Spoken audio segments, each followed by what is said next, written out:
afterwards, you know, we heard the sirens. They broke out, whatever, and I thought to myself, I didn't even have reasonable fear. You know, where I could have been dead. You know, Yeah. so I mean that can happen too, where you get to the point where you can't even. Did that make you, I guess, like reassess your life or reassess Yeah, yourself at I that had to point? reassess some things and calm. You know, like listen, you way off the deep end. You know, you way You off the goddamn deep feel like end. Superman. Yeah, like well, I mean, Mama kungi betengo we kumoyi ingumada takana. Okyo sokinu kibanga se Manuele ngando mushisamye. Manuele.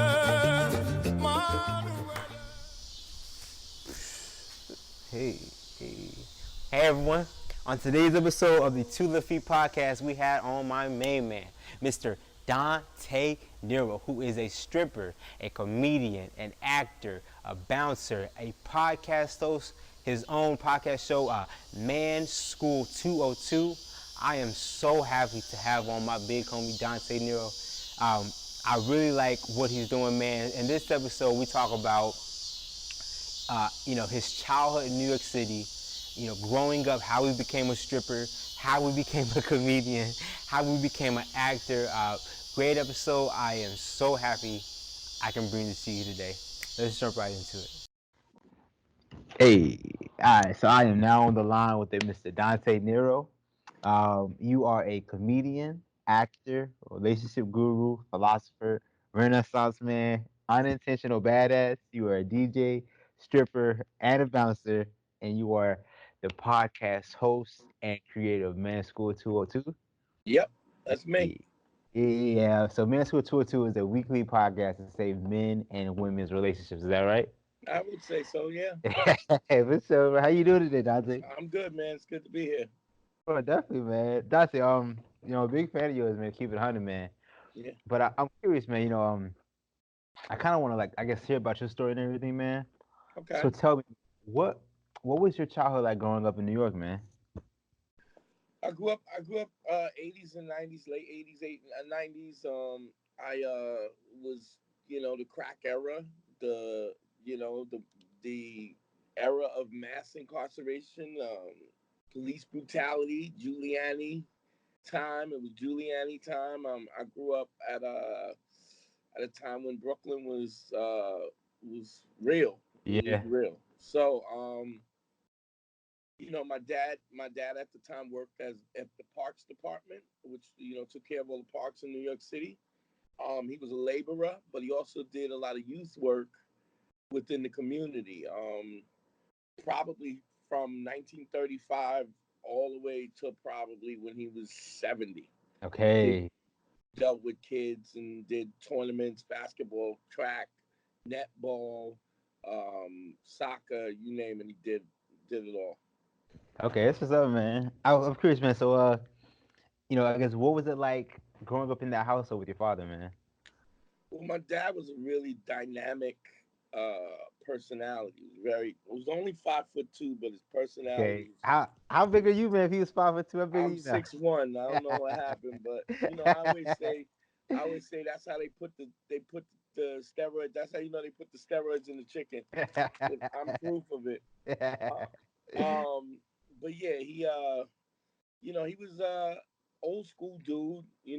I mean that's a lot of where my principles come from. Keeping your word and stuff like that. Mean what you say what you mean. He used to say Mm, stuff like that to me. Um, but he spent a lot of time with everybody else's kids. So in a way, as long as I was young, too young to challenge him. It really wasn't a problem.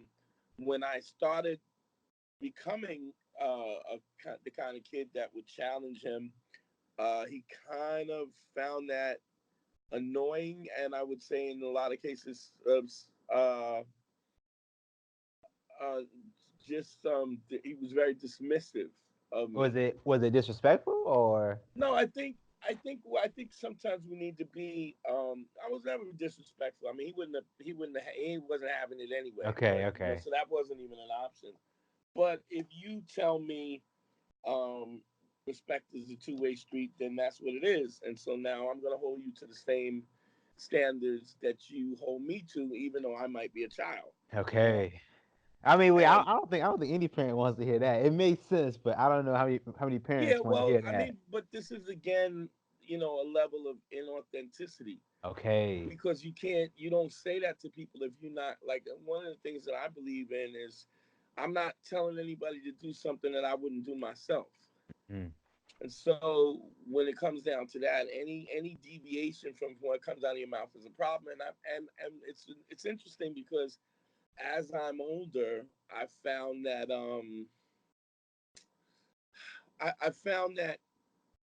applying these principles to everyday life makes everything better. And when I say Mm. everything, I mean everything.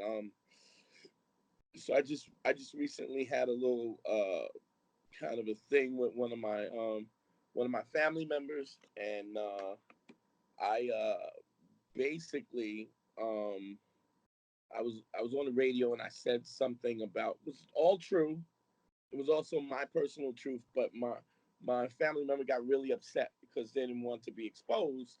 They Ah, didn't want me talking about it. But the I say point the is, truth, man. and then they basically sent me an email, let me know that I, that I hope that basically that if I'm going to talk about them, then I hope that I'm prepared to talk about my flaws. And anybody that listens to, and this goes to show you how family members take it for granted that they need to get to know you. Because if anybody knows me, if you follow me, if you know me, if you just took a little bit of, I don't hide anything, Okay. and I don't hide anything for that reason, so that somebody can't tell me to that they're gonna expose me if I'm telling the truth. Uh So it really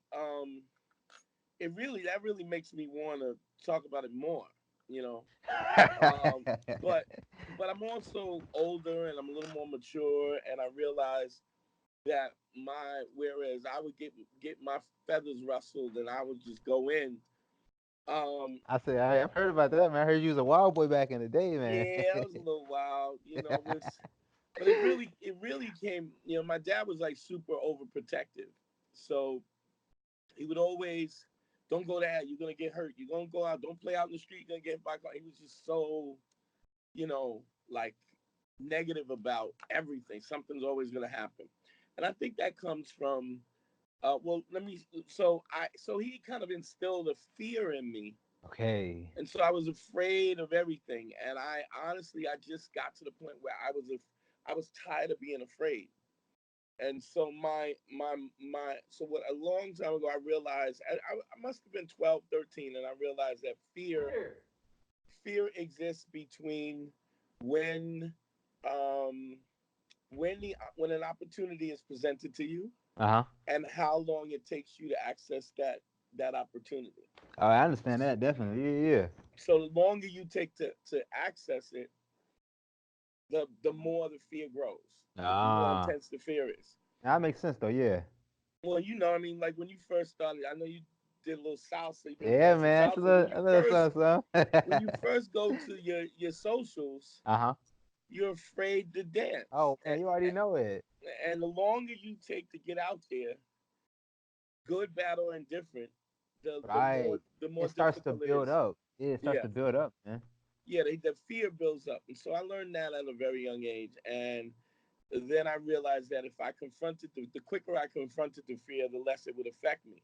The problem with that is, then you become very reckless, um, because as soon as something fear or you start to feel that fear, I'm running into the burning building, Mm. all the time. And Yeah. it got to be a habit. And it actually became almost an addiction. Then I think I realized that the accolades that I would get from my peers for being the guy who would run into the burning building, they're like, man, you're crazy. But it all really came out of fear. Ah. Um, then I think you get to a point also where you kind of decide that stepping on the gas all the time is not always necessary. Uh, Sometimes it's just like, I did a little martial arts in yeah, here and there, and one of I did a lot of different. I've dabbled in a lot of different styles. Took a little aikido, took a little jujitsu, to Brazilian jiu-jitsu, jeet kune do, okay, yeah. and one of the things I even took Krav Maga. Now, if you don't know anything about Krav That's like Maga, that Russian, right? Or not Russian, but like. it's Jewish, the Jewish Mossad, Oh, okay, the okay. Israeli Mossad. It's like a combat form Right, of right, self right. defense, but it's forward, forward, forward. Everything goes forward. You're constantly attacking. You even when you block, you're attacking. It's kind of similar like Wing Chun, ain't it? Well, Wing Chun will Well, but it's trap like and block. always coming forward though. That's what I mean about that. Yeah, yeah, yeah. But you will trap. But with Krav, you're always striking. You're always aggressive. Crap, my God, that's like brutal. They got like eye gouges and shit, right? That's Yeah, like yeah. It's real. Because it's combat. You're talking combat. about Yeah, at it's like for war. the military, right? Isn't it for the military? Yeah, the Russian one you're talking about is called Sistema, which is Okay, the okay. I'm other. thinking something totally different then. But what you find sometimes, but in martial arts, sometimes. I mean, if you're a boxing fan, you watch somebody like Mayweather who sucks the guy in and exhaust him. So there's more than one way to skin a Of cat, course, and knowing all yeah, those ways is always better. of But course. I digress. My point being is that you learn this. Like I always say on the show, that true wisdom is the understanding of underlying concepts, how they relate to situations that seem irrelevant, but really are not. Meaning, at the root core of everything that we learn is a lesson that we Right. should learn. And if we learn that lesson and we really understand it, then we can reapply it in every The other situation things. over and over and over Yeah, again. And so, if you talk about sometimes, sometimes you retreat, sometimes I mean, strategy in martial arts and fighting is sometimes you counterpunch, sometimes you're aggressor, yeah, yeah. and having those variations in those and the scope of the spectrum of what you could do is something that makes you a more complete fighter, but it also makes you a complete fighter, in terms of emotions, in terms of relationships, in terms of your life, and you're fighting to keep happiness, to maintain happiness. And sometimes there's different tools for different things, and you need to have those tools so that you're not Yeah. yet you don't succumb to It's kind of like that thing. Like you gotta. Not everything's a hammer, or when yeah, you are a hammer, not everything's not a everything's a hammer. You nail. can't, a hammer just doesn't do a lot, doesn't really do good with screws. Exactly, exactly. So I want to ask there's you this real quick. yeah. Rafa, I want to ask you this, man. Going back to like true wisdom and everything as like underlying.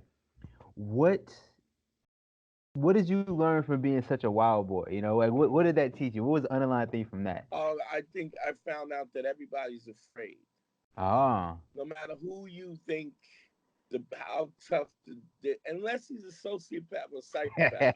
But even then, even those, there's somebody that they're Mm, afraid of.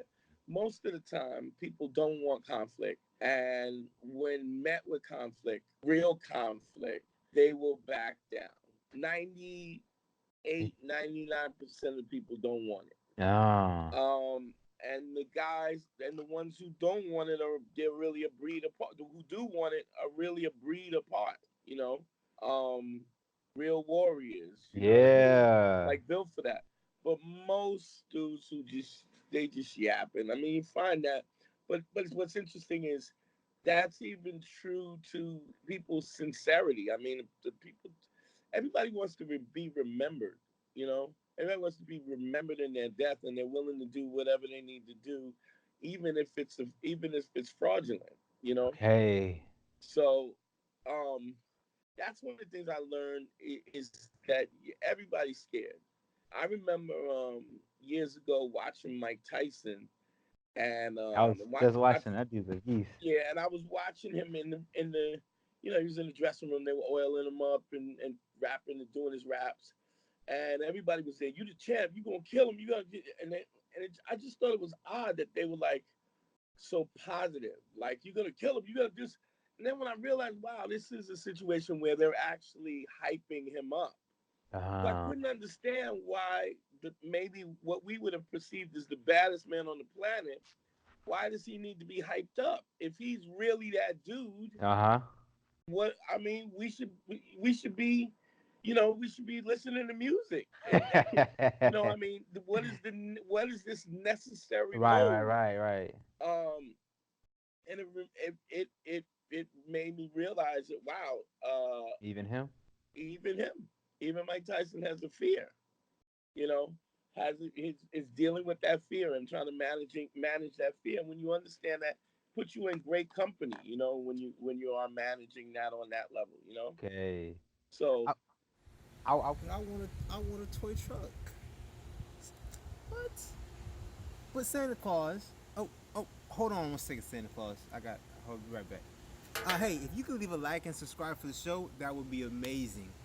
Let's get back to the episode. so I'm curious. I wanna hear about what is maybe like the wildest thing you've done trying to overcome fear. um, I jumped out of the second floor window on a Okay. dare. Now it wasn't even a second floor window. It was like I was on orientation of college. Okay. I went to SUNY New Paltz, upstate, and there was this huge structure wall that surrounded the thing, and then literally the wall was. I'm trying to figure out how big I could say the wall. So if I had to say 30 feet, 30, Okay. 35 feet, Okay. Wow, and man. somebody dared me to jump over it, and by the time they were daring me, I was already over the. I was Wait. So already hold on. over the. You would jumped over the wall. You were on top of the wall.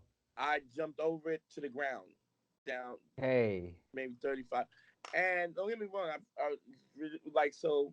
I was in the martial arts, so I would try to hit and roll, but it was just the momentum was so. I just when I hit, my all I could feel was the bones in my feet would crack, crack, crack, crack, crack. Didn't Wow. break anything, but I sprained my foot, my knee, and I spent the rest of the time with a cast on, with a soft cast on. But I mean, it was that was kind of my thing is Okay. it was to confront those things as quickly as I could, I get get them you. out the way, and then I, after a while it becomes easy to do. mm. You don't even have the fear if you It do it comes well. like a reaction, right? It's like Yeah, this is it. And then I had a situation where I got into a scrap with some dudes, and there was like two dudes, and I was in my mind the dude was real disrespectful, and I was like, yo, I want to teach this dude a lesson. Like in my mind, I was like, I'm gonna break this dude's arm, and but it was two of them, So and hold on. Was you like in? What was you like in the club? What was you at, man? At no, I home? Like was what? actually on my I was on my I was riding my motorcycle, and at the time everybody had these fluorescent green. I had this bike that looked like it was straight out of the Book of Eli, Okay. like I remember just that. Okay, yeah, post apocalyptic joint. yeah, yeah. And this kid, I'm waiting at the light, and this kid goes, "Yo, I'll buy your bike from you for $5." Trying to be disrespectful. Okay, all Yeah, and right. I I'm trying go, to "How joke about at I least. punch you in?" I go, "How about I punch you in the mouth for 3?" And he was like, "What?" And I got off the bike, and we was scrapping. And I remember at the time, I remember specifically, I was going to my stepdaughter's parent teacher meeting, and I'm out in the street scrambling with these dudes in Okay. the street. Wait, is it one of them or wait? How It many? was two. It was two. Two. Okay. What? It was two. And I had one of them down, and I'm trying to lock him in. I was older, and they were younger, kind of wiry, 20-year-olds, And I was trying to lock him in to pop his elbow, and the other dude hit me over the back with a garbage can. Oh my gosh. Then I grabbed him, and it was like it was just too much. They were too fast. They were too young. But but afterwards, I thought to myself, what if this dude had a screwdriver? What if he had a knife? Like Oh, I was so what if he didn't had a have any gun? fear in the moment. I didn't even have healthy fear. You know, like there was no Self caution. Like preservation. yeah, I was just it just like if you check my heartbeat was level. Mm. Just wasn't excited, and I was just like, this is what I'm gonna do. I wanted to be the story that he told his grandchildren Yo, this is why you don't talk to strangers and be disrespectful.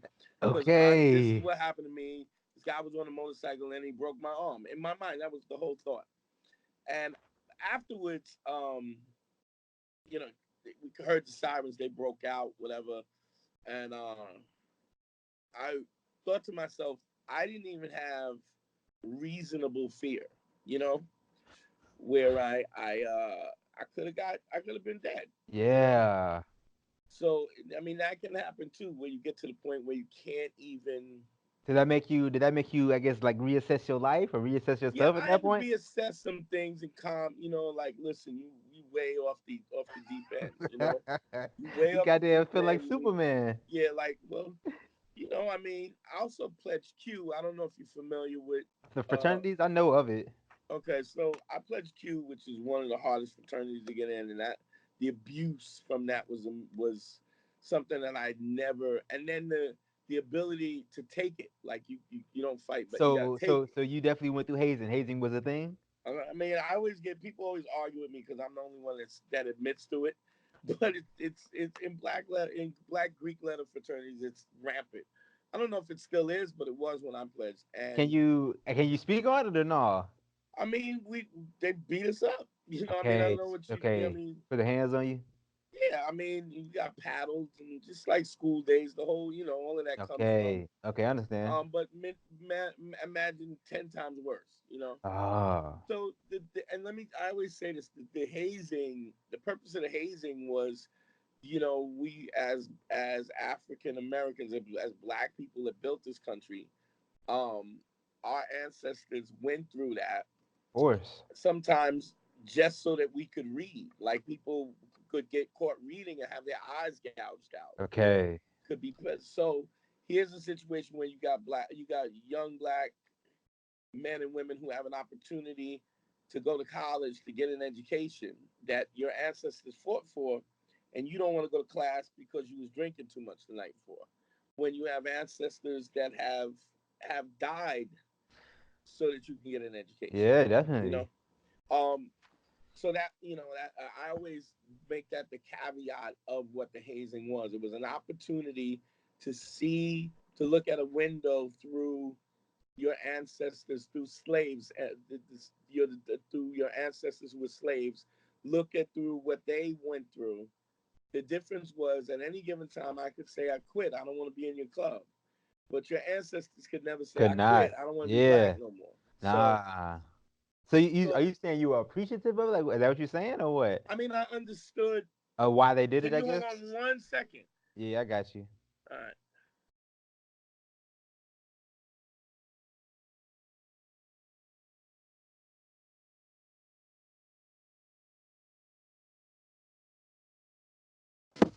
You know? Yes, sir. Yeah. Yeah. So, um, I mean, you can't go back. I mean, I think that there's always better ways to learn things. Yeah, I didn't okay. have to, I didn't have to go through that to learn these things, but I went through it in this, you know, it is what it is. Okay. I So, want to ask you. Let me ask you this, man. I guess go back to your childhood and everything, man. So I guess you're growing up with your father and everything. What was your dad and mom from? Where's your mother and father? Were they from New York? Where were they from? my mother was from Virginia. What part of She was Virginia? southern. Uh, Okay. a little town called Zuni, Virginia. She was Okay. like a little Wow. mountain town, a couple thousand people. My grandfather was Sioux or Monacan Indian, and All my right. Native I can see American, you. All and right. I my can see you being Native American. All right. yeah, That's probably and crazy in my you. my mom was Southern descendants of my grandmother was descendants of slaves. Okay. On my dad's side, my dad's father was from Antigua, from the West Indies, Okay. Yeah. and my grandmother was half white, half black, half white from Boston. She was very, very fair skinned, gray eyes. She um she was at a time when you couldn't came out as it was a product of a mixed Yeah. Yeah. The mulatto. relationship. I don't even know the story of that. Maybe it was consensual, maybe I don't know, but She she was in an orphanage. She grew up in an orphanage. Okay. Because you couldn't be half black, half white. You know. Yeah. So she grew up in an orphanage, and then she met my grandfather, and they moved. I think they first lived in Harlem, and then they moved to Queens, and then ultimately to Brooklyn. Okay. Okay. Yeah. Okay, man. So So I'm part coconut and part yeah. cornbread. so You the know, so you grew up in New York, man, and everything. And you say you went to college, man. What made you go to college, man? What'd you go to college? it was just something that my father didn't go. My father had an eighth grade education. My Okay. mother had a sixth grade education. It was just something at the time. That's what you did. Okay. You know what I mean? Like as a if you could. My father worked a civil service job. My mom was a stay at home mom, but she babysitted kids all the time. Like, and I mean, babies like 13, 14 kids at a time. Ah. Um, but it was just something that you did. I got three older sisters, two of which one of my sisters has a master's degree. One of my other sisters has two master's degree, and one is just really good at math, but didn't go to college. And so Okay. it was just a thing that we did at You that go. time, you Yeah. know. Okay. I mean, that's probably your parents probably very proud of you to even go to college, right? Yeah, yeah. I Boy, mean, well, my sisters had already gone and got degrees. are you I the actually youngest? didn't finish. I Are didn't you the finish youngest? school. Um, Are you the youngest? yeah, I'm the baby. Yeah, Oh, okay. You okay? Okay. yeah. But And I I'm curious. actually did. I didn't finish school because I realized I went away more to get away than to get an education. Okay, You I know, understand that. Yeah, yeah, yeah. my dad was an exceptionally big personality, Okay, and I was in his shadow, and I just wanted to kind of get some space so that I could find my own place. You I know? understand that, man. Yeah. I'm curious, man. I guess I already know about it. I know you were, a stripper at one point. How did that come about, man? I was in college. I was a Q dog. They did a benefit Toys for Tots or something like that, and so if you know anything about Black Greek letter organizations, the oldest fraternities is Sigmas, Kappas, Qs, and Alphas. That was the four major, and then you have Sigma Phi Rho, Iota Phi Theta, and these other ones that came around in the '70s, and um, so each one was represented. There was a guy who was supposed to do it for the Qs. He canceled the last minute. They needed somebody to fill in, and who else better than me? I was kind of a wild. I was always wild, so they were like, "Well, get him to do it. He'll do it." And I did it. I also had from my neighborhood. There were guys who I knew were doing it before I went to. Well, maybe not before I went to school, but during me going to school, I knew that they were male exotic dancers and stuff like that. And so I knew that they were doing it. And I had a good body, and chicks like me, and I was like, all right, this might be cool. Okay, so you was a So little I actually was player living then. with a girl, and I asked the girl if she would mind me doing it, which is a different me, which is a way different me than now. And she was like, no, it'd be great. You can make some money. This that we were living together in college, and so I always wanted to do it, and I didn't. I didn't I actually I'm not sure when I left school, but I was working with emotionally disturbed kids, and I got attached to a kid who didn't have anybody, and they ended up shipping him to an sanitarium, and it really kind of broke me. Because I used to bring this kid who was an orphan, I used to bring him home with me on Christmas and holidays and stuff like that. Yeah, And the system is just not set up to cure people or to give people a shot. And I lost track of him, and when I lost track of him, it just really broke me, and I yeah. left school. And Okay. so I was sleeping on my mother's couch, and I ran into one of the dudes who was stripping, and I was like, all right, I can do this. This is light and lively.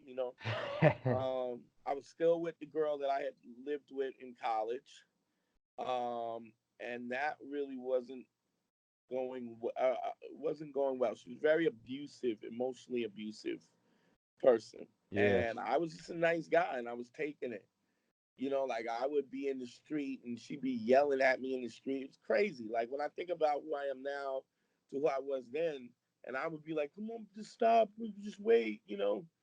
I mean, you But grew up though. You grew up, man. Yeah. right, well, I think a lot of people go through that in their life and they stay in that place. One of the things I think that always helped me is that whatever situation I was in, I whatever situation I was in, I knew that I wanted to be better. I wanted to have a better situation. So whatever I learned, I tried to apply it. And I mean, so when people look at me in terms of whatever my accomplishments, that wasn't really the focus. The focus was just to be in the present and kind of work, you know, do the best that you could. And it Yeah. becomes these little baby steps that end up being, when I think how far I've, evolved, it just that I don't even think that was in my thought process. It was just, all right, this is something to learn. Don't do that no more. This is Mm. wrong. Don't do that. Don't do this. And then all of a sudden, the path is revealed because all the other paths are become eliminated. Let me ask you this, man. Cause I feel like we all try to learn from our mistakes, but Not I really. think. Oh no. I mean, okay. I mean, you see people doing the same things wrong over and over and over Okay. again. It's So insanity. Okay. yeah.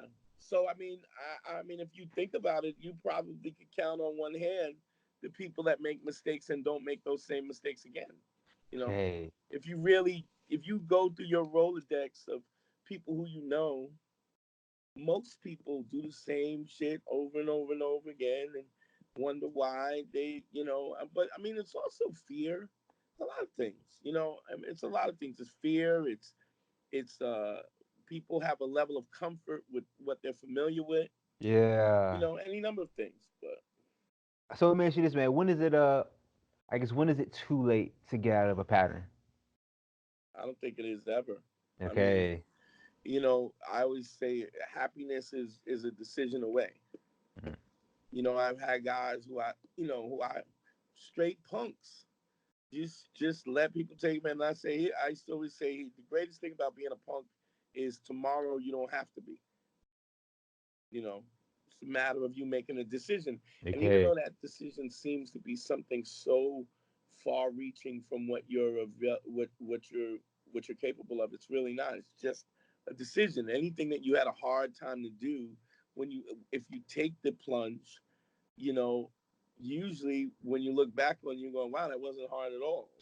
Okay. It's the fear that stops you from doing it. Yeah. So Now I understand that, man. I understand. I'm curious, man.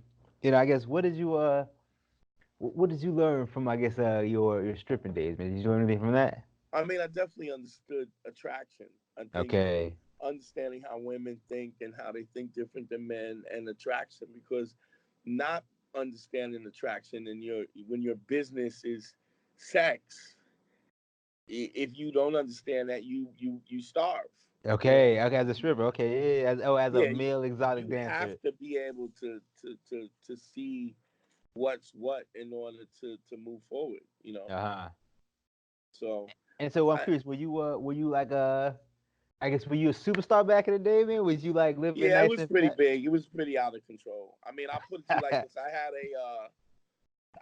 had a bump on the radio, on the premier I'm radio like, station. You know how you go, hey okay. yo, this is Kendrick Lamar. When I ain't keeping my radio on, such and such.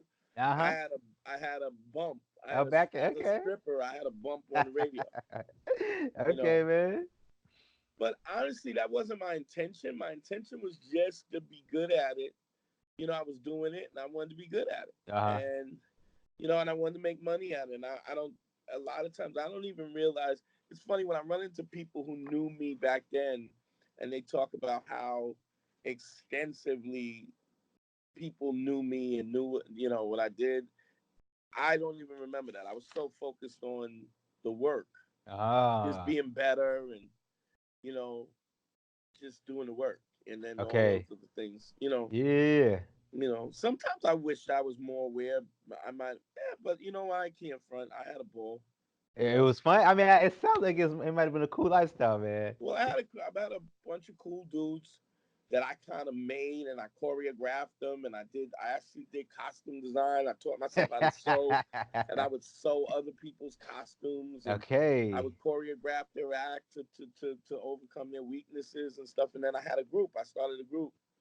The group was called Wet Seduction. It was 13 members.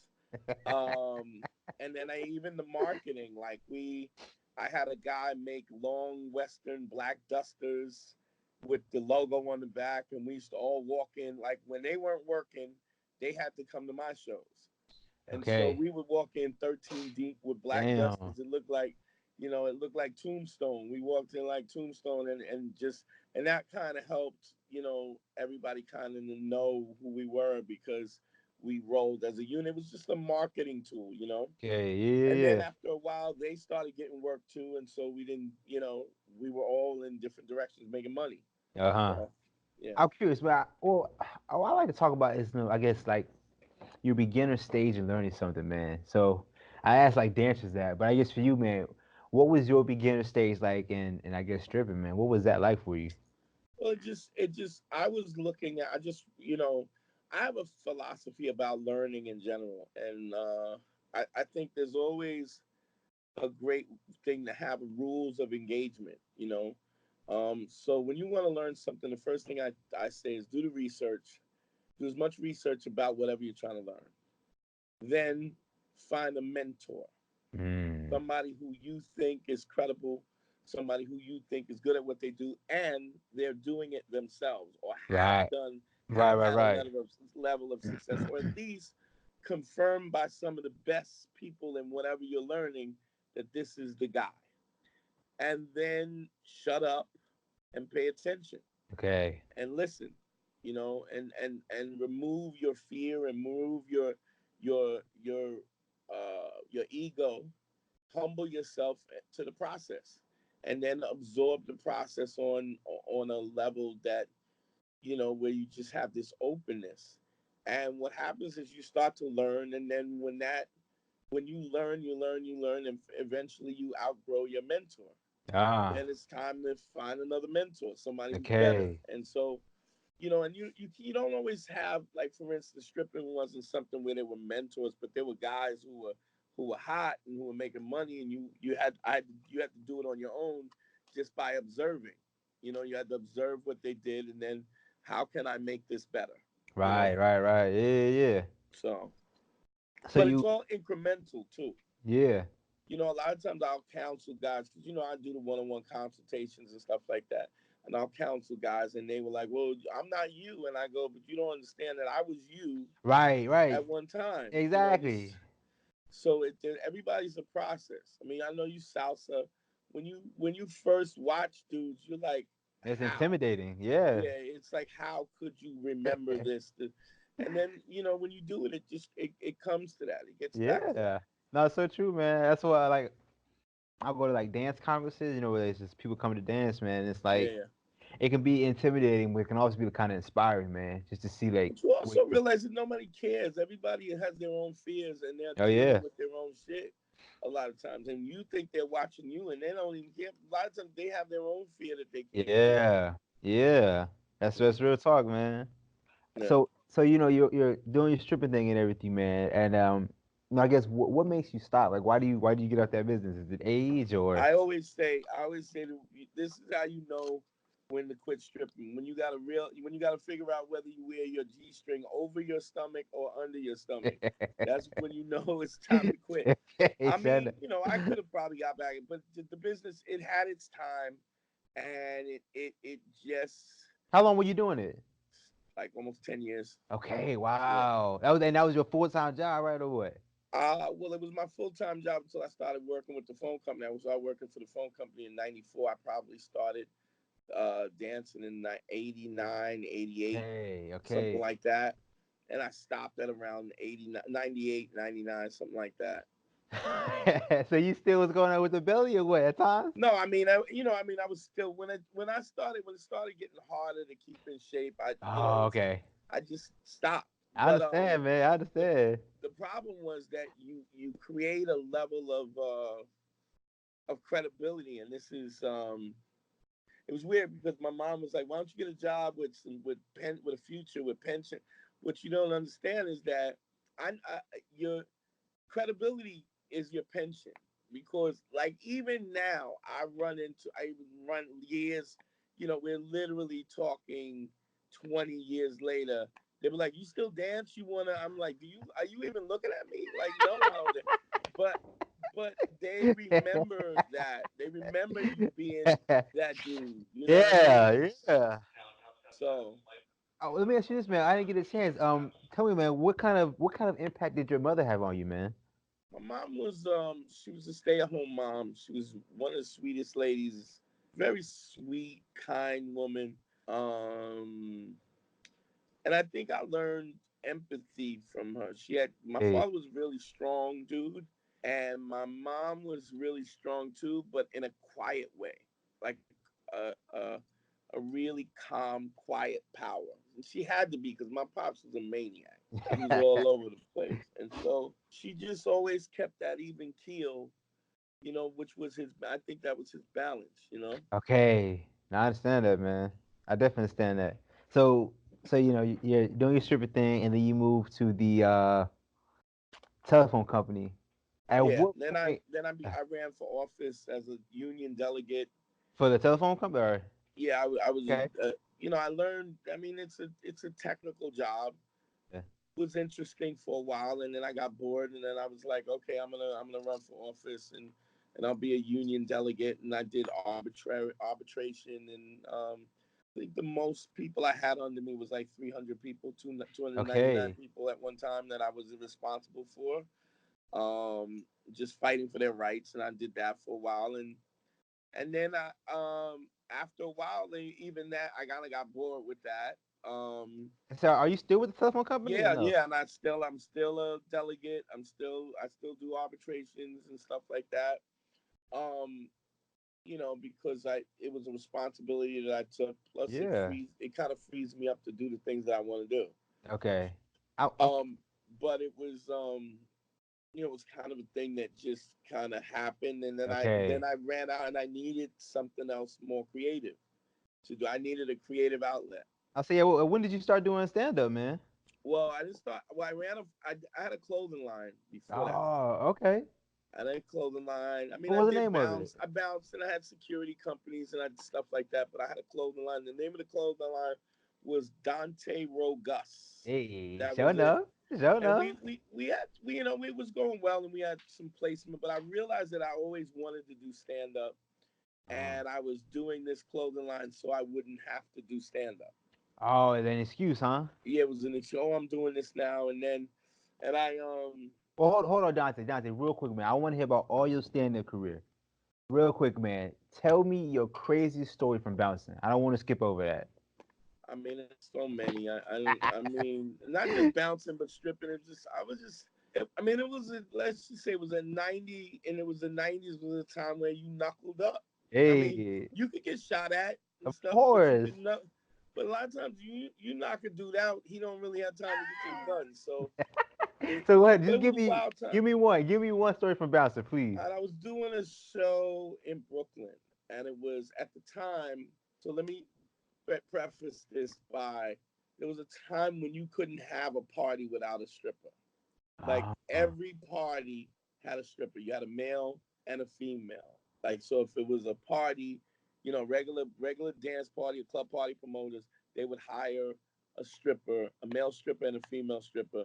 And at some point in the time of the night, they would shut the music down to take the center, and you would strip in the middle of the floor, and you make your money and this go is a to. different kind of party. Yeah, all right. Yeah, so it was like kind of the entertainment of the night. I was doing it. I was deep in the hood. I was in Williamsburg, right in the hood, Bed-Stuy, Williamsburg, um, and I let the girl go on first so the guys could feel, appeased. And I went on, and a dude, uh, they were on. It was a balcony, and they were chanting to the music, go faggot, go." That's the way this. That's disrespectful. That first story might have been, but that's And they disrespectful. were taking beer and throwing beer at me off the. That's disrespectful. So I said, I remember telling them to stop the music, and I said the next motherfucker that throws beer at me, I'm gonna come up there and knock him out. And they were Oh, like, grumble, grumble, grumble, because they figured they had the numbers. right. And I think what happened, it's a little vague. I think I was doing some stunt with a girl on the floor, and her ex man was there. He yells, I think he comes down, he grabs me by the shoulder, comes downstairs because Yeah, the yeah. guys were in the balcony. Comes downstairs, grabs me by the shoulder. I drop him. I hit him. Uh huh. But you a lot of times you would be in these places by yourself. So I could be in the Bronx, I could be in Staten Island, I could be in Queens, Freeport, in the hood by myself. Solo. Yeah. So you always had to keep your eye out. So the guy who put his hand on my shoulder, you clock what the group saw. So I knew he had two other guys with him. That he came in with two other guys. And so after I hit him, I ran right to the other guy. One guy was sitting down at the table. I hit him, and then I hit his friend. They weren't even paying it, like just clean house. Um, and the reason sounds crazy, but it's It not. does. It's really more strategic than anything. Once somebody, if you ain't really about it, and somebody knocks you in the mouth, like I always say, guys are always tough till they get punched in the mouth. The Hey, minute that's you see right. it punch them, then you see really what a dude is made out of. And if you drop a dude, fight's over. So and if you with your crew and both of them is holding their mouth, one's holding their eye, one's holding their mouth, and one's out, you good. You Yeah. have the upper hand. Plus, you have the fear that they're dealing with. Like, wow, this guy. So I remember them kind of rushing at me, and I was popping dudes over. Like somebody was there were bouncers there that were like breaking it up, and I You was saying it's you popping. versus the audience right now? Like, what's happening? Basically, it was me against all the guys, and I'm popping these dudes in the mouth. I had a couple of other strippers were there too, and it was a huge, like the balcony opened up into a wide staircase, and they started running down the staircase. And so I remember them coming down the staircase. I could see them coming running to the staircase, and I met them at the middle of the staircase because the leverage, like I'm not trying to fight uphill because that gives you a disadvantage. Right. But they're coming to me, so I could just kind of duck down and throw them over my shoulder down the stairs, and so their momentum was just I I pulling them get down you. the Yeah, I stairs, get you. popping, Yeah. and then I think two of my boys were there, and they kind of pushed the dudes out. They pushed them, and I'm like, no, no, no, no. They pushed them out. Now they're outside. And that didn't get their weapons and stuff And right now away. they They can can. go pop the trunk. And I was Ah, like, I kept telling them, no, no, don't push them out. But they thought a lot of people play checkers. I always play chess. So let's do them here instead of getting them to the trunk. Now we're stuck in this club oh with these guys man. outside. Who else? I don't know who they're calling, who's coming Yeah. or whatever. And so we actually had to call the cops. Like we wouldn't leave because we call the cops. Dante, you could have died that night, man. Yeah, I mean, there's a lot of times I could die, but I mean, you're young and you don't really think of it. I mean, a lot of it is, when I think about it now, there's so many different ways I could have avoided. But at the time, I didn't have the savvy or the ability to do so. And let me ask you this real quick, man. In that instance where they were like taunting you, was that your ego that made you? I'm curious. What is Yeah, it that? was probably ego. It's part ego, but But it's it also is part disrespectful. Like, how do you? well, How do you it's now not that just that. someone? You got to understand. I don't know what your background is, but if if you let a guy, it's like the punk test. If a guy bumps you and and you let it go and he bumps you again, okay, the second time he bumps you, he's aware of it. Now it's Yeah, deliberate. yeah, So you're gonna have to deal with that.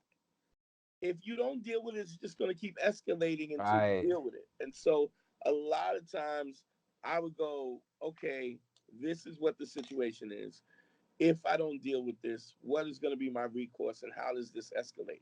So I might as well get it in now while they're not ready, as opposed to when they when they're mentally prepared, and then I really got a problem. So you saying So, you would be the initial aggressor? Is that what you're saying, or well, I was never the initial aggressor, but if a guy was throwing me shade, and I could see, okay, this is where it's going, you would take it to 10? I would go right there, right now. Let's do it now, you know. And a lot of that had to do with fear, because of the fact that it was the fear of the anticipation of what was going to happen. Okay. So if I take control, I always felt like if I took control of it and I made it happen, at least I'm in control of it, Mm. as opposed to waiting and maybe they don't jump bad, maybe it goes good, maybe. Nah, this is going the way I want to. I wanted to be able to make the decision. I used to say this all the time. Never really happened to me personally, but I used to say never suck on the pistol. So what it means, if you get robbed and a dude's got you on the ground and he tells you to put the pistol in your mouth, don't do it. Why? Because if he's going to kill you, he's going to kill you anyway. And if Okay. you don't put the pistol in your mouth, now you got the now you're dead because you were sucking on a pistol. You know what I mean?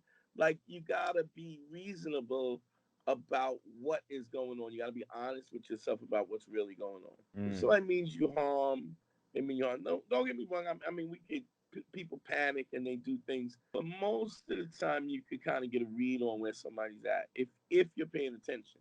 You know. Mm. I'm curious, man. In today's day and age, where we got these MMA fighters going around, man, I don't know if we could you do what you did then now?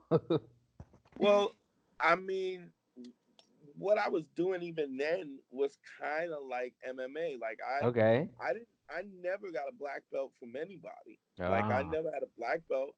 But I would do 2 years of judo.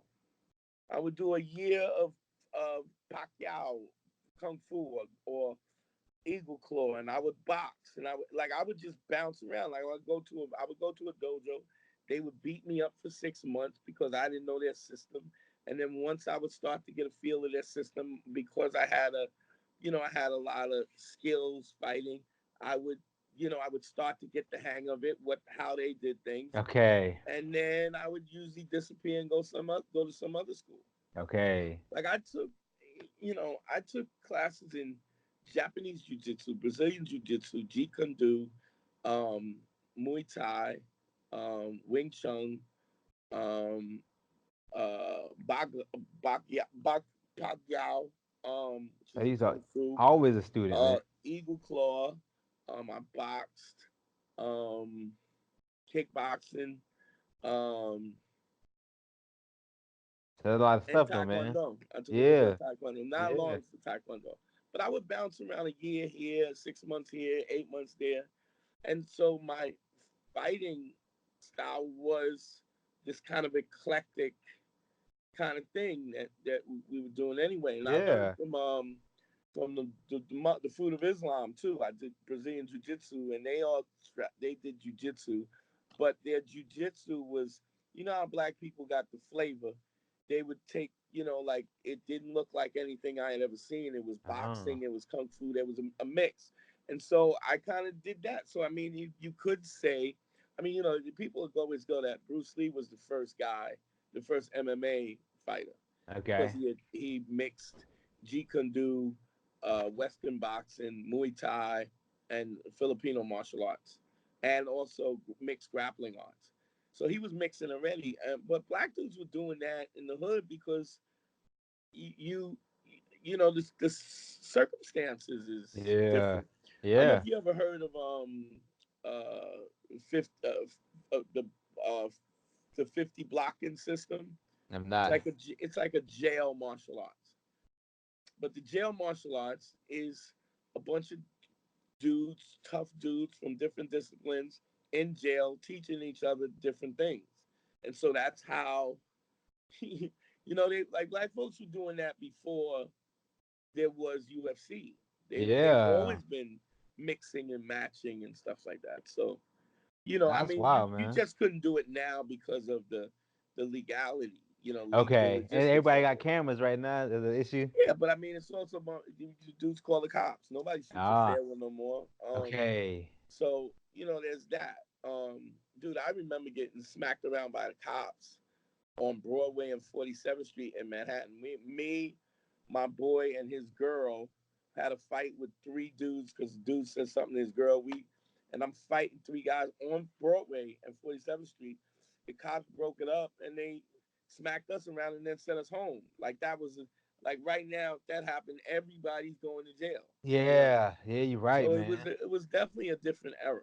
It You know, is. I'm curious, man. If you don't mind, I would like to hear about your beginner stage in stand up, man. What was that like for you? so I always wanted to do it. I wanted to do. I was a kid who used to sit up and watch Johnny Carson, David Letterman. Like I was a kid, and I would stay up late, sneak up and listen to it, peek through my mom and dad's door when they would, you would see Uh dudes.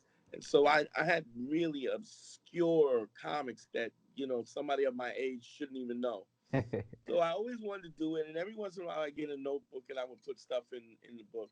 I was doing this clothing line, and I realized that I was doing the clothing line as a way to keep from doing stand up. The next day, I found an open mic online, and I went and I started doing comedy. Um, but let me put it like this. I've been writing stuff, but what I did again was I didn't have a mentor, but I must have read 8 books on Stand stand up. up comedy, how to do it, the writing, the structure, joke structure. Because I also didn't think I was funny. Like I didn't think I not that I wasn't couldn't be funny, but I knew that people didn't laugh at me.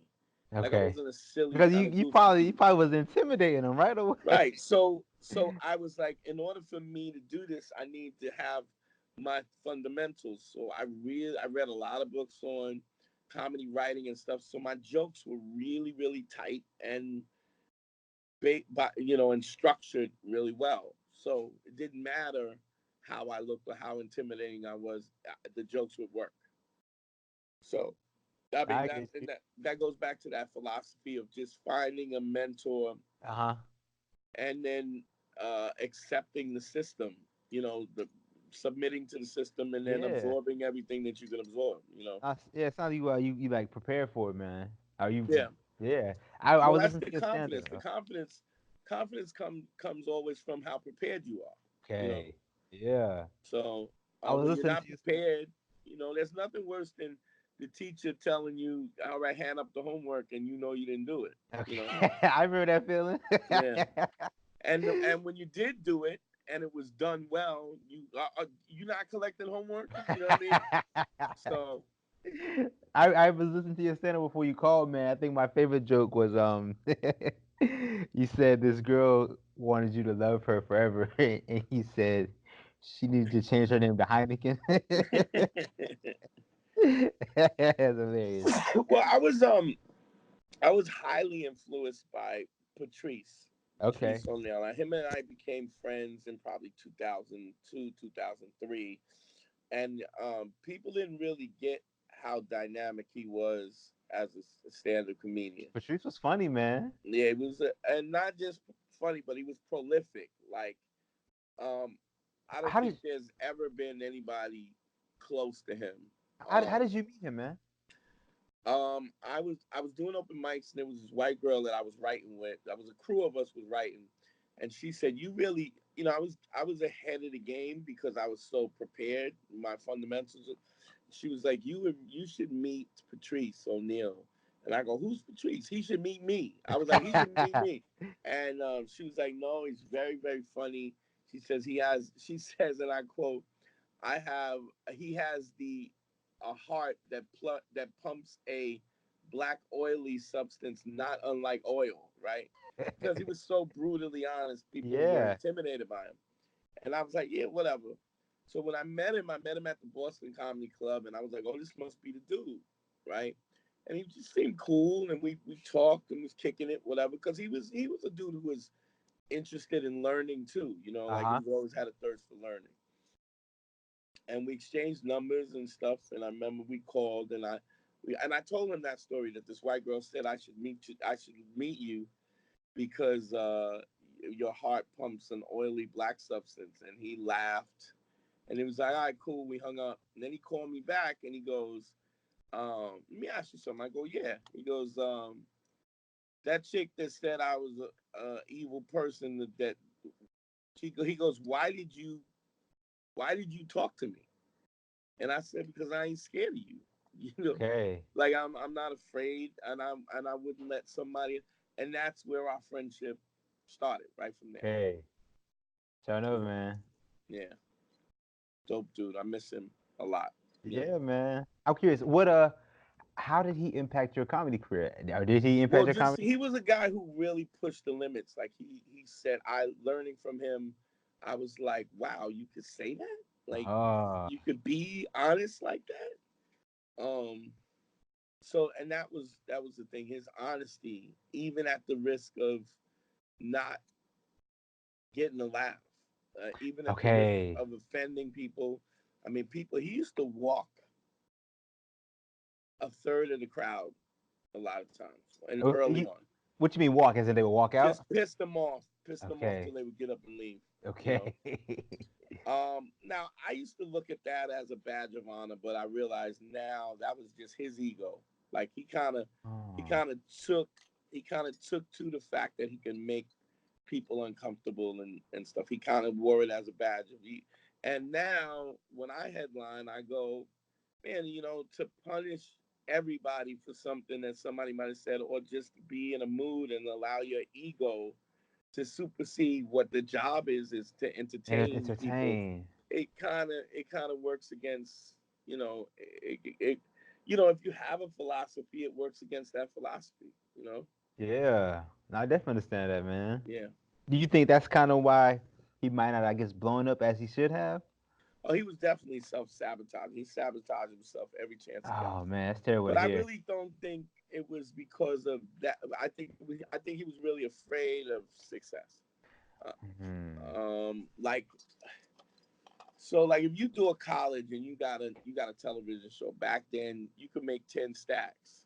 You do a college, you do 10 stacks. So you could literally go out, do three colleges and have make 30 stacks in a week. That's my annual right. Yeah. That's my annual right there, Yeah. man. So he would do he would do three colleges, then sit home and buy sneakers online. You know what I mean? Okay. And just pay his bills off, pay his car note, pay his mortgage, and then just chill until he ran out of money, and then he would go out again. But he, you know, it wasn't like he didn't really have a goal of I want to be this or I want to be that. He just did Okay. what. In fact, he always said he was going to quit. I'm quitting comedy. I'm quitting. He used to say that all the time. So, but I think he loved it and he loved the attention, you know. And I learned, wow, you can say what you want to say, Yeah. you know. He gave me license to be me, you know, I and say I not think worry about what they thought, you know. yeah, man. I think Elephant in the Room like might be one of my favorite stand-up Probably specials, it's man. probably one of the most prolific specials It's I've ever legit, seen. man. It's funny, bro.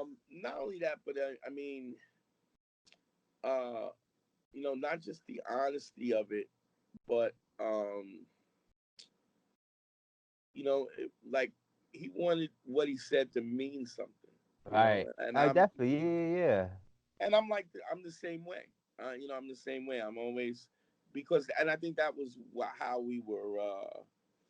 I think why that was one of the reasons why we were close is because we both kind of had those same sensibilities. yeah. I think Okay. he was a little more angry than me. I mean, I was running around swimming in pussy, I mean, but and so he he wasn't. was more angry than the dude who was knocking people out. He was, yeah, well, he was angry because I would do that and then go to the diner and get a burger. Like it wasn't a it wasn't a thing. That's He an was everyday angry normal because occurrence. he didn't really get laid a lot until he started having fame. When he Okay. started having fame and he started getting the confidence of his fame is when he started getting laid. Okay. So, and I don't think it was, you know, I mean, some girls just fucked with him because they, you know, because of who he was. But most of the time, it's the confidence. It's the confidence you get from the accolades that you get. Right. You know what I mean? Yeah, and I So understand that. Yeah, if you're good at something and people kind of yeah, flock to you or something, makes yeah, you it gives you makes you a little self-esteem, more, self you know, value. yeah, it knows your value. But what I think we don't do is we don't look at that value on the. So there's things I think that we don't We don't even advocate. We don't even see it as value, but Can we you give me? cherish those things in the friends that we have. So Okay. like loyalty Okay. or honesty or or just all kinds Yeah. of stuff like that that And no we one's famous love for being having a friend honest. who's all of those things. But then when it comes to those same qualities that we when we have those qualities, we think that those qualities are worthless. Ah, and ourselves. Okay. Now I definitely understand that, man. You know, I wanna can we move on to I guess you getting into I know you probably talk a lot about the Black Phillip show, man. But I guess going past the Black Phillip show, you started your own podcast, right? yeah, yeah. The man, what is it, man? It was Beige Phillip, Uh, which was an homage to Patrice and my show, the right. old Black Phillip show, and I just changed it again to Man School Man School 202. 202, man. I want to ask you, man, for you've been doing it for what, like 6 years now. How long you been doing the show? Seven, close to seven All right, now. 7 years, man. I'm curious, man. Could you give any advice to people who might be starting a podcast now? Because you've been doing it for so long, man. Just like it's the same advice I would tell anybody else. You just got to do it. You got to do it. You got to do it. You gotta. I mean, don't get me wrong. I mean, I believe same principles. Do the research, find out what you need to do, and then start doing it because it's gonna suck. When you start doing it, it's just like anything else you do. It sucks. You It's not saying gonna look initially or good. the whole thing? What you mean? Any number of things. You as a Okay, broadcaster, okay, the okay, the process, the whole thing. What when it stops sucking is when you get good at it. okay, And the only way you get good at it is by doing it, by practicing. okay. Yeah, And yeah. so you gotta be okay with the growing pains it takes to get good at it. You know. What episode you think you're at right now? Say again. What episode do you think you're at right now? I don't even know. I couldn't even tell you. It's like what, maybe 400 or what? Something like that. Yeah. Yeah, LD. Yeah. So you're gonna be my episode 70, bro. So I'm like, Yeah. I can't wait to get to your 400, man. Just keep doing it. Just keep doing it. And watch yourself. So when you have things that you say repetitive, Right. stop. You gotta not do that. Like you keep saying, let me ask you something. You said that. So, but you only see those flaws when you look back on it. Okay. Because especially when you're doing it, there's a nervousness You're that right. Right. It's like a that you nervous when tick. you're doing it when it's fresh. But that's anybody. So you're not really yourself. You don't really become like I've done so many interviews. I mean, like, look, I've been doing a media blitz, right? So I literally have been doing radio 3, 4 times a week. I've been on Okay. different people's shows, Okay. I, and I noticed that. Yeah. so I'm not. It's like I'm not phased. Like it don't matter. I did a predominantly LGBT podcast, huge podcast today, and what you realize is, like for me, just my whole thing is all my rules and regulations and what my premises have always been about heterosexual relationships. But since then, I've had LGBT community on my show, and what I realize is that the same way we talk about men and women, masculine and feminine, is also in the LGBT community. It's also just dominance and submissive. They're Okay. all kind of the same thing. Ah. And so so again, the principles are so universal that they work for them as well. You just have to know what matches up, you know, Okay. Okay. what the principles are and how they relate to an LGBT relationship. I think I can Who understand you. who's the dominant, who's the submissive, and you could tell. I mean, if you shut up and listen, I understand that. you tell. Is podcasting something that you would like to do full time, or you think you want to stay with the phone company? Can you do it full time? Has it gotten there Oh, yet? I'm getting ready. I'm almost done. The only reason why I'm sticking around with the phone company is because I'm trying to figure out when to leave, and I'm trying to take man school 202 to the next level, and it's just not time for me to go yet. But it's close. I'm really What's the close. if you don't mind me asking, like, what's the next level, man? Is that for the full time job for you, or what? Um, I, maybe even radio, maybe serious Okay, radio. that'd be Uh, awesome, man. but even if I did serious radio, I would do, or I did a platform, I would still do my podcast. Okay. The game has changed so much. In terms with social media, has changed the game.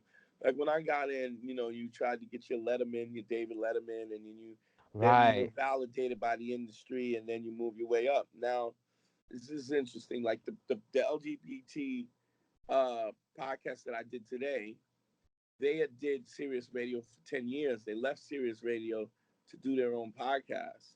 And the first episode that they did, they shut their servers down because they had Okay. such a big following from that. And so, Joe Rogan's podcast is bigger than Jimmy Dude. Fallon. Yeah, he's You big, know, man. I like Joe too. It's a cool podcast. Yeah, and then the format, and if you think about what he does, his format would be unheard of on television.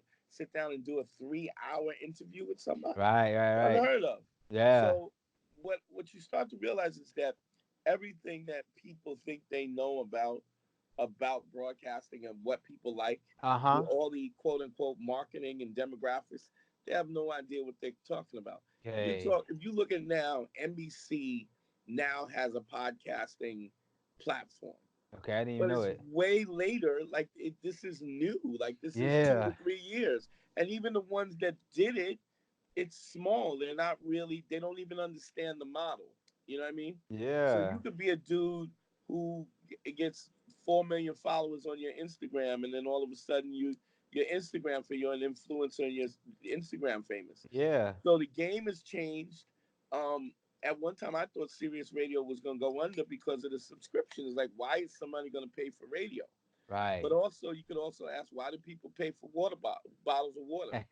You know, that was all a marketing point. Yeah. So, Yeah. Is but also I think the natural course of things is that it's changed where people want access to their fans, right. to the people they look up to. Right, right, And right. podcasting gives you a real Yeah, like uh a glimpse into their lives, the way they think, because who they are. there's no whatever Nope. production is, it is minimal, and you just doing what you do, you That's know. what's so cool. Yeah, man. They didn't have this 20, 30 years ago, man. Right. So used to you have, years ago you would have a fan and you'd send them a letter and they would get They might satchels, answer it. yeah, satchels handwritten letters. Right. So, Right. but now your Instagram, your Snapchat, your Facebook, literally. I don't do that, but if somebody's posting fairly, you know what they're doing from moment to Right. moment. Yeah. So it's changed the game. It's gotten people closer to their fans, which is I think is good and bad because they think they know you. The other thing is, I always say this: people work on their Facebook profile, but they don't work on their regular profile. The real life profile. What Yeah, the the real life, they don't care about that. They just care about what okay. it looks like on the internet. Right. They want to look And good for and people are actually taking vacations so that they can Instagram it. You know what I mean? I believe it, yeah.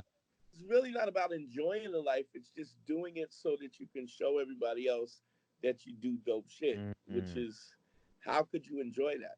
I've gone to concerts where people watch the concert through their phone. Right. The concert's right there, but you Yeah. watching it through your phone. So I think this is an interesting time, and it's funny. I was talking to somebody old school. Like I'm pretty cool with Maceo from De La Soul, All and right. I know De La Soul, definitely. yeah, and so You had him on the show. You had him on the Mace, show, yeah, right? yeah. So Mace was talking about how the internet got it all fucked up, but I was like, dog, it always swings back and forth. Clearly we went from Obama to fucking Trump. Clearly the Yeah. pendulum Two swings. opposite ends. Yeah. And it swings to extremes. So you know I want to ask you this, man, real quick, bro. Why don't you post your episodes on YouTube? why don't I? Yeah. Well, initially it was because it was a way to monetize it. I'm gonna start posting stuff on Man, you on definitely YouTube. should, man. You definitely should, bro. Because it's another way for people to see your product, to see, Right, what you're but doing. I also been doing it 7 years, and I need to make a living out of this now. I I'd mean, say eventually you monetize YouTube, correct? Hold on. Can you hear me? Yeah, I can hear you. Yeah. Yeah, but the model right now, the model is a little bit different. Like Okay. YouTube, if I got on the YouTube game early on, nobody's making money on YouTube unless they're making money on you. You know what I mean? Like you're talking Alright, about what's up? huge. It's huge. You got to be huge, and I'm just. I don't know if I'm willing to do what it takes to be that, to be a YouTube guy. I would rather, I don't know. I mean, I'm happy with my life now. Oh, Um, Dante. Dante, dude, all you gotta do is literally film the episodes and just upload it to YouTube. That's all you gotta well, do. if you see behind me to my left. I see, what is that? A webcam or what? No, that's a 4K cameras. I'm at the reason why I'm in the studio now is because I'm putting up I'm mounted cameras. I mean, I built Yeah, the man. studio, Yeah. so I mean, but I will put excerpts, but I'm not gonna put the whole thing because you have to filter people so that they otherwise they're not gonna pay for it. I mean, you give them free, but they gotta pay for something. Okay. I mean, so much time and effort I put into this, Of so much course. time and effort I put into the philosophies and thinking about stuff. I want to make a living out of it. Have you heard of this dude named Gary Vaynerchuk, Gary V? Yeah, I know. Yeah, Come on, all right, man. You gotta. All right, I recommend you yeah, check but him out, bro. Gary Vaynerchuk was doing that when nobody was making money on the Uh huh. I internet too. like that dude. But now, it's like what he's talking about now is like buying Apple stock now. All right, what's up? You know what I mean? It's the horses are out the barn already. So it's funny because people are actually using Instagram as a video channel Right. because so people are mastering that. So it's already, the diaspora is always changing, and you got to be Yeah. You gotta on adapt the with it or what? huh? You have to like adapt with the times or what? Yeah, I mean it's constantly changing, and I mean the technology spent moves so quickly. Oh man. If somebody says, "Yeah, yeah, get a YouTube channel," you like, "Yeah, dog, it's." That's like trying to buy. Like you want to start a .com now. Okay. You know what I mean? Okay. So enough. It's you missed the boat. Okay. So enough. I mean, like it's sort of like people are talking about Bitcoin. Now's the time to get into Bitcoin.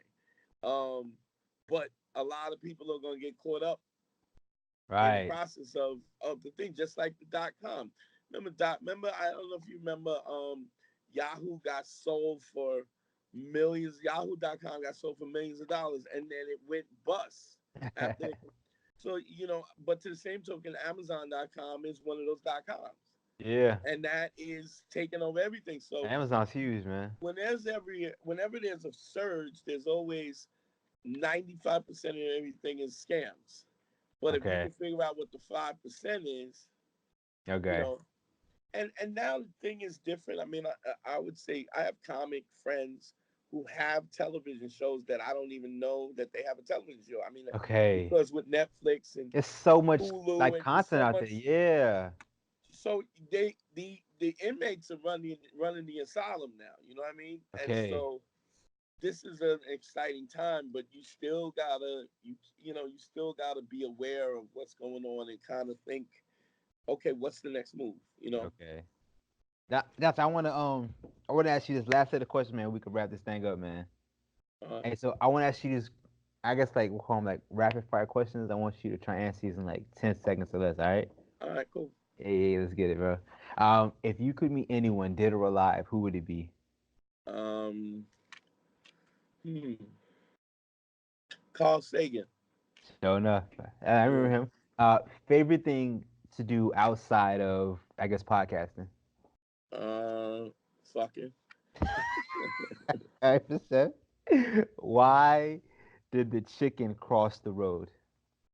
Uh, because he wasn't listening to his boys. All right, percent.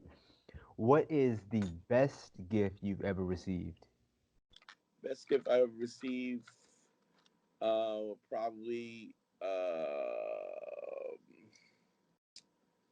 sincere compliment about my comedy from my peers, Okay.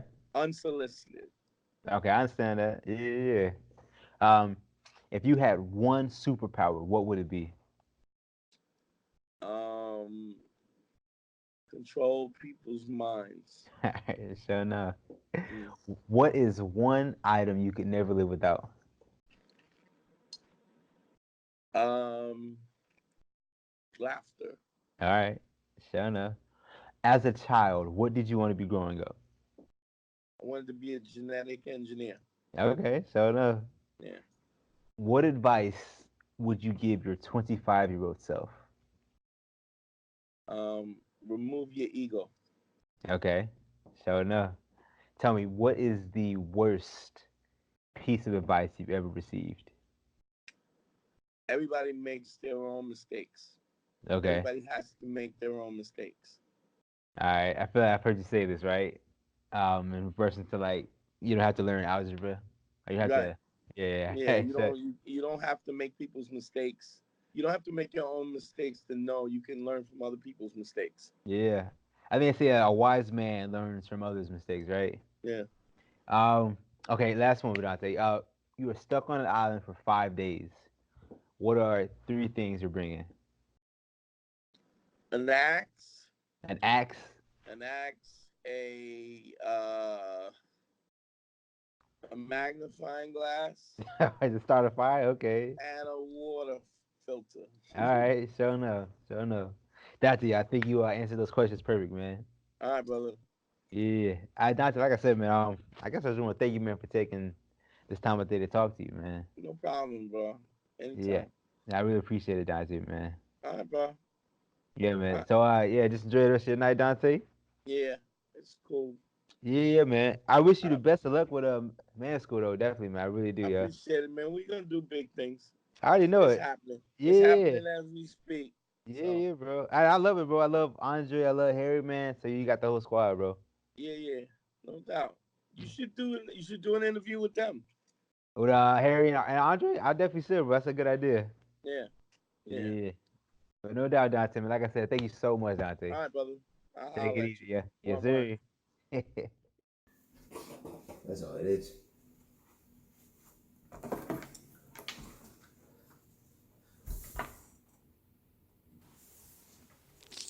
Hey everyone, if you made it this far to all to the end of the video, I want to thank you so much. My overall goal with making these interviews and these episodes is to give a voice to dancers, to give them a platform to speak their story. So if this is of value to anyone, then that means the world to me. My overall goal is to give value to the dance community. So if you find no value in this, then I urge you to please let me know where I can improve on.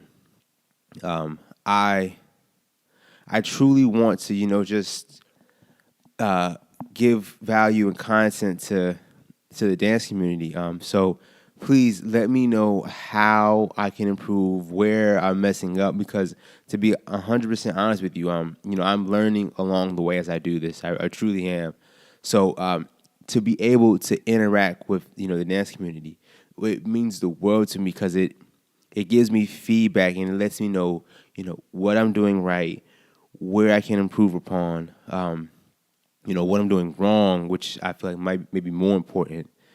So please, if you all could comment and just let me know what you think, it means the world to me because that feedback just helps me improve. So please comment as well. Please like and subscribe. That means a lot as well. But I want to say thank you so much for just watching this because it means the world to me. I want to take you on this journey of the Two Left Feet podcast. I'm very excited for it. So once again, thank you so much.